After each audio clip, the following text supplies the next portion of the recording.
want to tell you a story about a phone call I received about a guy who says he found the mine of the lost souls. Called me up and says, Terry, I found the mine of the lost souls. I says, what makes you think you found the mine of the lost souls? He says, let me tell you the story. So he said he was out camping near that area where people are looking.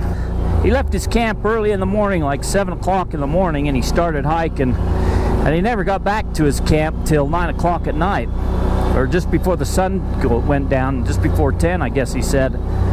Anyways, he had a little dog he had with him. This dog, I guess, was real little, one of them little lap dogs.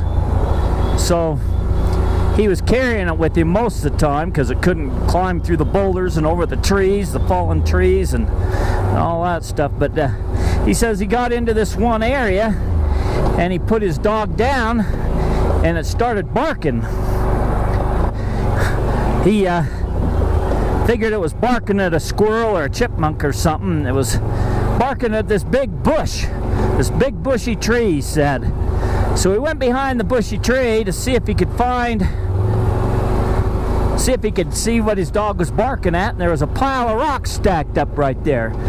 So he started moving the pile of rocks, and it opened up into a tunnel into a cavern. And he looked inside the cavern and he said he's seen all kinds of human bones in there. I said, are you sure that those are human bones and not animal bones, that some cougar drug them bones in there?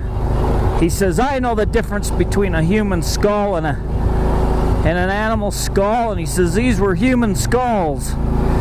He says, as soon as I seen that, it freaked me out, and I grabbed my dog and I headed back to camp, and it took me till almost just before dark to get back to camp. 9:30, something like that, I think he said. He says, if I take you up there, do you dare go in it? I says, yeah, I'll go in it. So we made plans. This is about 3 or 4 years ago. We made plans to go in it. We was gonna leave on Labor Day weekend. I have a hard time getting off work sometimes, so I told my work I was taking off, and we'd made plans and arrangements. We was going, and come time, he never showed up. I couldn't get a hold of him. And finally, after Labor Day weekend was over, I got a hold of him, and I guess he'd spent the whole weekend in jail for I can't remember why. So we made plans to go the next weekend. And the next week comes, and I try to get a hold of him, and no answer. Keep calling, the weekend's over, and finally I get a hold of somebody, and I says, man, where are you? And he says, man, the guy who answered the phone says, this isn't my phone, I just found this phone, and I'm trying to find out who it belongs to.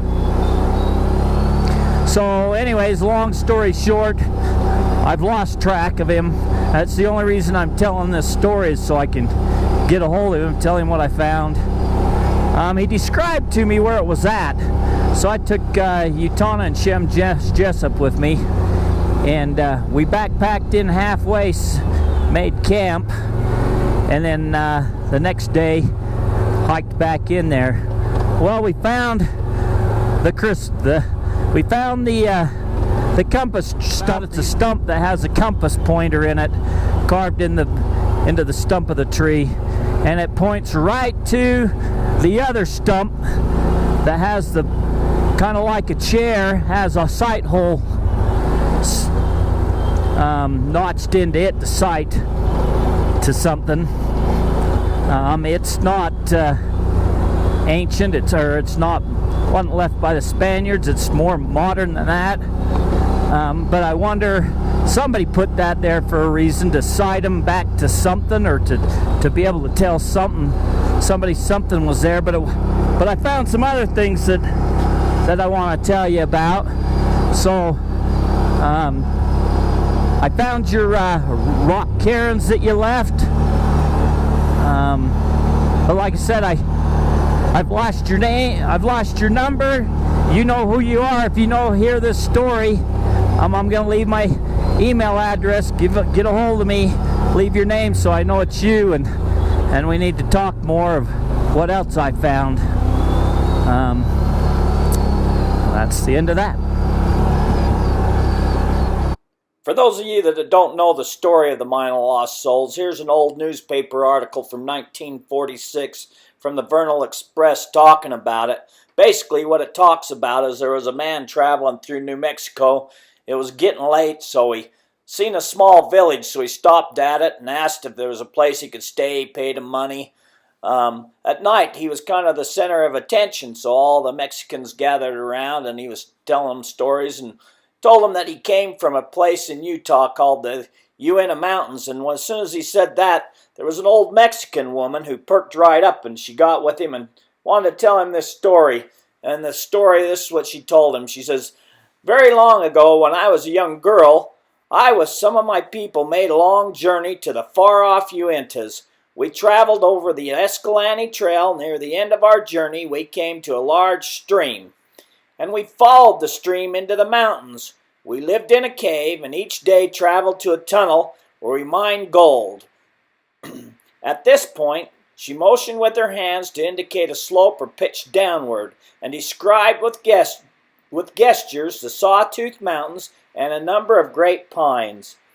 "Once we saw Indians watching us, and we were afraid of them, so we moved from the cave to the tunnel." Then it goes on to say, "One day my husband and I went out hunting, and when we returned, all of our people were dead. The Indians had killed them. We were terribly afraid, so we put all of our dead people in the tunnel, did some masonry work to wall up the openings, and after covering the place with brush, hurried away with all the gold we could carry." Now, she said, with all the gold that they could carry, that tells me that there's still gold there. So she gave this man a map along with clues of how to find it. A stair-stepped mountain, a river that dove into the ground only to resurface again way downstream, a natural stone bridge, a cave. She gave it to him with the stipulation that if he was to find it, he'd bring in a Catholic priest to give her slain friends their last rites. Now, if we happen to find this place that Shane described to me, several things are going to happen. One, we'll contact the sheriff's department, have them investigate it, make sure it's not a modern crime scene. Two, we'll have the last rites performed like the old Mexican woman wanted. And three, there are some clues that are not very well known of where the gold bars are stashed outside of the mine. We'll be looking for them. Shane, get a hold of me.